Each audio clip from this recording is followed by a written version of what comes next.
ನಿನ್ನೆ ಅಷ್ಟೇ 6 ಜನ ನಕ್ಸಲರು ಮುಖ್ಯವಾಹಿನಿಗೆ ಬಂದಿದ್ರು. ಅರ್ಥಾತ್ ಸಿಎಂ ಸಮ್ಮುಖದಲ್ಲಿ ಶರಣಾಗಿದ್ರು. ಈಗ ಅವರನ್ನ ಕೆಲವೇ ಕ್ಷಣಗಳಲ್ಲಿ ಸ್ಪೆಷಲ್ ಕೋರ್ಟ್ಗೆ ಹಾಜರುಪಡಿಸ್ತಾರೆ. ವಿಕ್ಟೋರಿಯಾ ಆಸ್ಪತ್ರೆಯಲ್ಲಿ 6 ನಕ್ಸಲರಿಗೆ ನಡೀತಾ ಇದೆ ತಪಾಸಣೆ. ಮೆಡಿಕಲ್ ಟೆಸ್ಟ್ ಮುಗಿದ ಬಳಿಕ ಎನ್ಐಎ ಕೋರ್ಟ್ಗೆ ನಕ್ಸಲರನ್ನ ಹಾಜರುಪಡಿಸ್ತಾರೆ. 6 ಮಂದಿಯಿಂದ ನಕ್ಸಲ್ ಚಟುವಟಿಕೆಗಳ ಬಗ್ಗೆ ಹೇಳಿಕೆಯನ್ನ ಕೋರ್ಟ್ನಲ್ಲಿ ದಾಖಲು ಮಾಡುವಂತಹ ಕೆಲಸ. ಕೆಲವು ಕ್ಷಣಗಳಲ್ಲಿ ಎನ್ಐಎ ಸ್ಪೆಷಲ್ ಕೋರ್ಟ್ಗೆ ಶರಣಾದಂತಹ 6 ಜನ ನಕ್ಸಲರನ್ನ, ಮುಖ್ಯವಾಹಿನಿಗೆ ಬಂದಂತಹ 6 ಜನ ನಕ್ಸಲರನ್ನ ಪ್ರೆಸೆಂಟ್ ಮಾಡಲಾಗುತ್ತೆ.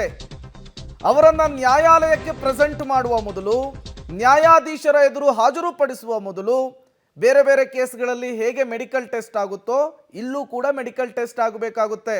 ಹಾಗಾಗಿ ಅವರನ್ನೀಗ ವಿಕ್ಟೋರಿಯಾ ಆಸ್ಪತ್ರೆಗೆ ಕರೆದುಕೊಂಡು ಹೋಗಿರುವಂಥದ್ದು. ಅಲ್ಲಿ ಅವರ ಹೆಲ್ತ್ ರಿಪೋರ್ಟನ್ನು ತೆಗೆದುಕೊಂಡು ನೇರವಾಗಿ ನ್ಯಾಯಾಧೀಶರ ಬಳಿ ಕರ್ಕೊಂಡ್ಬರ್ತಾರೆ.